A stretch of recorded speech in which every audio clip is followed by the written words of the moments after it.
So now this is a question from exercise 4.3 class 10th NCERT quadratic equations. The sum of the reciprocals of Rahman's ages 3 years ago and 5 years from now is 1/3. The sum of the reciprocals of Rahman's ages 3 years ago and 5 years from now is 1/3. Rahman की जो as अभी है उससे 3 साल पहले की as लेना है और 5 इयर्स बाद की एज लेना है और दोनों को रेसिप्रोकल करना है और उन दोनों रेसिप्रोकल्स का सम 1/3 के बराबर है. That's it. So let the present age of Rahman be x years. अब अकॉर्डिंग टू क्वेश्चन 3 साल पहले उसकी एज कितनी होगी? रहमान की एज अभी अगर x ईयर्स है तो 3 साल पहले होगी x - 3 और उसका रेसिप्रोकल हो जाएगा 1/x - 3 और 5 इयर्स फ्रॉम नाउ एज होगी x + 5 और x + 5 का रेसिप्रोकल होगा 1/x + 5. इन दोनों को प्लस करके इक्वल टू में लिखना है आपको 1/3. The sum of the reciprocals of Rahman's ages 3 years ago and 5 years from now is 1/3. So now we'll simplify this. We'll take LCM. X + 5 plus x - 3 upon x - 3 times x + 5, which is equal to 1/3. So this will give us 2x + 2 divided by, we'll use the identity x square plus 2x minus 15 is equal to 1/3. We'll cross multiply, that is x square plus 2x minus 15 is equal to 6x plus 6. We'll take all the terms to the LHS. X square minus 4x minus 21 is equal to 0. So now we can split the middle term with -7 and +3. -7 and +3. So either x - 7 is equal to 0 or x + 3 is equal to 0. That is x is equal to 7 or x is equal to -3. But what is x? We have assumed x as the age of Rahman, which cannot be negative. So we have to discard this negative age. This is neglected as age cannot be negative. So the present age of Rahman is 7 years. So now we see the next question. In a class test, the sum of Shefali's marks in mathematics and English is 30. Had she got 2 more marks in mathematics and 3 marks less in English, the product of their marks would have been 210. अभी शेफाली को maths में और English में 30 marks मिले हैं. अगर उसको maths में 2 मार्क और ज़्यादा मिल जाते और इंग्लिश में 3 मार्क कम मिल जाते, तब उस केस में दो मैथ्स और इंग्लिश के जो मार्क्स का प्रोडक्ट होता वो 210 होता. Find her marks in the 2 subjects. So now we can assume that the marks in mathematics be x and marks in English would be 30 minus x because their sum is 30. Now according to question, if she had got 2 more marks in maths and 3 marks less in English, तो 30 minus x में से 3 minus कर दिए मैंने, तो उनका product कितना हो जाएगा? 210 हो जाएगा. तो इसको हम सिंप्लीफाई कर लेते हैं। x प्लस 2, इसमें से हमने माइनस साइन कॉमन ले लिया, x माइनस 27, और वो माइनस साइन मैं लेफ्ट साइड ना लिख के राइट साइड लिख देता हूँ, that's okay. Now I can use this identity here, so x square minus 25x minus 54 is equal to minus 210। तो ये हो जाएगा x square minus 25x minus 54 plus 210 is equal to 0. So that will give us, okay, so x square minus 25x plus 156 is equal to 0. We can split the middle term by minus 12 and minus 13. Minus 12 into minus 13 will give minus plus 156. Yes, तो इसको हम split कर लेते हैं x minus 12 और x minus 13 से, factorise हो गया। अब हम इसको लिख सकते हैं इधर x इज इक्वल टू 12 और x इज इक्वल टू 13, दोनों ही वैलिड हैं। हमने मैथ्स के मार्क्स को x माना था, तो x 12 भी आ सकता है, 13 भी आ सकता है, दोनों पॉजिटिव नंबर्स हैं। तो अगर, तो यहाँ पर अब दो केसेस आ रहे हैं, तो दूसरे केस में 30 माइनस एक्स क्या हो जाएगा, अगर x 12 है तो 30 माइनस एक्स 18 हो जाएगा, दोनों का सम 18 आ रहा देखिए। और अगर x 13 है तो 30 माइनस एक्स हो जाएगा 17, दोनों का सम 30 आ रहा है। सो दो सेट में आंसर आ रहे हैं कि इधर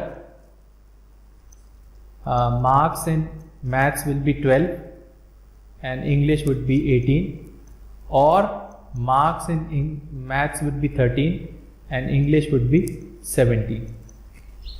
Okay, so next question देख लेते हैं। next है the diagonal of a rectangular field है, तो एक रेक्टेंगल हमने बना लिया, इसका diagonal 60 metres more than the shorter side, इसका एक डायगोनल बना लेते हैं। ये हमने डायगोनल बना लिया। So let's say A B, ये राइट ट्रायंगल होगा। The diagonal of rectangular field is 60 more than the shorter side. अब शॉर्टर साइड आप क्या मान रहे हो, ये मान लेते हैं ए बी को। ओके, अगर ये x है तो डायगोनल वो बोल रहे हैं कि 60 मीटर मोर, तो x plus 60। If the longer side is 30 metre more than the shorter side, तो लॉन्गर साइड अब कौन सी साइड होगी, BC, वो क्या है x plus 30 metre more than the shorter side तो x माना है, तो लॉन्गर साइड कितनी होगी, x प्लस 30, और डायगोनल को बोला है x plus 60। So this is a right triangle, इसमें हम पाइथागोरस थ्योरम यूज कर सकते हैं। So by Pythagoras theorem, in short only I am telling, आप कर लें। हाइपोटेन्यूज है x plus 60, so x plus 60 the whole square is equal to perpendicular square plus base square. इसके बाद आप इसको सिंप्लीफाई करें, निकालें आंसर। नेक्स्ट क्वेश्चन है the difference of squares of two numbers is 180। The square of the smaller number is 8 times the larger number. दो numbers के square का डिफरेंस, दो नंबर के स्क्वायर का डिफरेंस है 180। एक चीज तो ये दी हुई है। अब इसमें हमने ये मान लिया है कि x y से बड़ा है, तभी हमने x स्क्वायर पहले लिखा फिर y स्क्वायर लिखा है। बड़ा नंबर माइनस छोटा नंबर इज पॉजिटिव नंबर, तो x is greater than y। उसके बाद अगला स्टेटमेंट उन्होंने बोला कि the square of smaller number is 8 times the larger number. जो छोटे वाले नंबर का स्क्वायर है, छोटा वाला नंबर क्या है, y का जो स्क्वायर है वो छोटे नंबर का 8 टाइम्स है, तो y स्क्वायर इज 8x। तो you can plug in the value of y square here, so x square minus 8x is equal to 180 degree. अब ये क्वाड्रेटिक इक्वेशन बन गई और इसको आप सॉल्व कर लेना। नेक्स्ट है A train travels 360 kilometer at a uniform speed. If the speed had been 5 kilometer per hour more, it would have taken 1 hour less for the same journey. एक train 360 kilometre चलती है uniform speed पे, एक ही speed से चलती है. अगर हम स्पीड को 5 किलोमीटर पर आवर बढ़ा दें तो वो 1 आवर कम लेगी. दो कंडीशन है, दोनों कंडीशन में यूनिफॉर्म स्पीड में ही चल रही है. अगर स्पीड पहले किसी स्पीड से चल रही है, सपोज x स्पीड से चल रही है और कुछ टाइम ले रही है, अगर हम स्पीड को 5 किलोमीटर पर आवर बढ़ा देंगे तो वो 1 घंटे कम लेगी. That's it. तो लेट द यूजुअल स्पीड और let the speed of the train be x kilometre per our.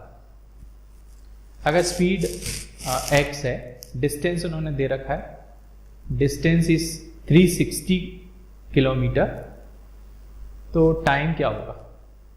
तो टाइम होगा distance upon speed, that is 360 upon x.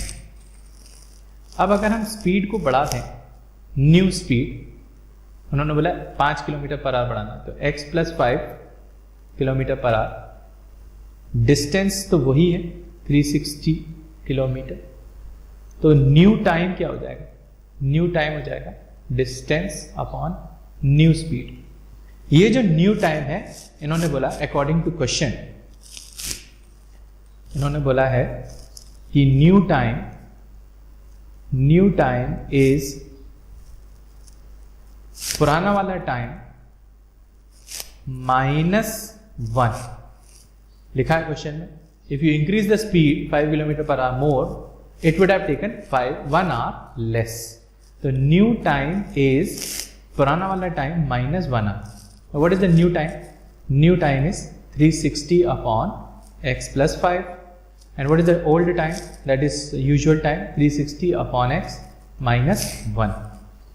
अब हम इसको -1 को मैं इस साइड लेके आ रहा हूँ तो हो गया +1, और ये 360 अपॉन एक्स प्लस 5 को उस साइड लेके जाऊंगा तो 360 upon x as it is now -360 upon x plus 5. ठीक है. अब आप इसमें गलती नहीं कर सकते. एक और बात बता रहा हूं मैं यहाँ पर.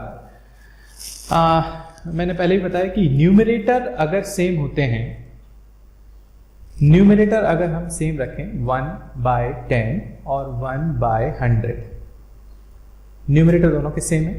डिनोमिनेटर में एक में 10 है, दूसरे में 100. बड़ा नंबर क्या है? 100. तो डिनोमिनेटर में अगर बड़ा नंबर है तो इसका मतलब वो फ्रैक्शन जो है वो छोटा होगा. आप देख लो, उसको 1/10 का मतलब होता है 0.1 और 1/100 का मतलब होता है 0.01. Definitely 0.1 mean 0.10. तो if you want to compare 0.10 and 0.01, कौन सा बड़ा है, कौन सा छोटा है? सॉरी, छोटा ये होता है. ठीक है. तो डिनोमिनेटर में जो बड़ा नंबर होगा वो फ्रैक्शन छोटा होगा. आप कोई और दूसरा एग्जांपल लें. 100/5, 100/10. Numerator same, denominator 5, denominator 10. तो 100/5 क्या होता है? 20. 100/10 क्या होता है? 10. कौन सा नंबर बड़ा है? वो नंबर बड़ा है जिसके डिनोमिनेटर में छोटा नंबर है. तो डिनोमिनेटर में छोटा नंबर, लेकिन शर्त यह है कि न्यूमरेटर में दोनों सेम नंबर होना चाहिए, तब डिनोमिनेटर में जो छोटा नंबर होगा वो फ्रैक्शन बड़ा होगा. इन द सेम वे 360 के अपॉन में x है और यहाँ पर 360 के अपॉन में x प्लस 5. तो x प्लस 5 बड़ा है, इसका मतलब ये फ्रैक्शन छोटा होगा. और बड़ा नंबर में से अगर छोटा नंबर सब्ट्रैक्ट हो रहा है तभी तो पॉजिटिव 1 आ रहा होगा, नहीं तो नेगेटिव 1 आना. ठीक है. So now we can simplify this by taking 360 common. 1/x minus 1/x plus 5. So this we can write as 1/360 x plus 5 minus x upon x into x plus 5. So this is cancelled. So x square plus 5x is equal to ये जाएगा 1800। इसके बाद आप solve कर लेना इसको।